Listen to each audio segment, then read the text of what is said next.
Nevus public school सुबुदेरो सहाफ़िन जो दौरो बहितरीन तालीमी माहौल जी वाखाण।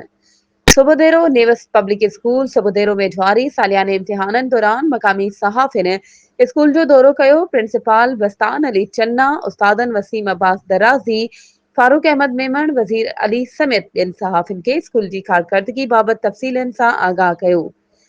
सहाफ़िन इम्तिहानी क्लासन जो मुआयनो कंदे शागिर्दनि लाइ फ़राहम कयल बहितरीन तालीमी माहौल ऐं नज़्मो ज़ब्त ते इंतज़ामिया जी वाखाण कई। प्रिंसिपाल बस्तान अली चना चयो त मयारी तालीम असांजी अवलीन तरजीह आहे, जंहिं लाइ जदीद तदरीसी तरीक़ा अख़्तियार कया विया आहिनि। उस्ताद वसीम अब्बास दराज़ी ऐं ॿियनि उस्तादनि बि वज़ाहत कई त शागिर्दनि जे ज़हनी ऐं तालीमी वाधारे ते ख़ासि ध्यानु ॾिनो पियो वञे, जंहिं जा मुस्बत नतीजा साम्हूं अची रहिया आहिनि। वालिदीन ऐं इलाइक़े वासियुनि बि नेवस पब्लिक स्कूल जी शानदार कारकर्दगी ते इत्मीनान जो इज़हार कंदे चयो त सनन ॿारड़ा स्कूल जी महिनत सां तालीम जे मैदान में अॻिते वधी रहिया आहिनि।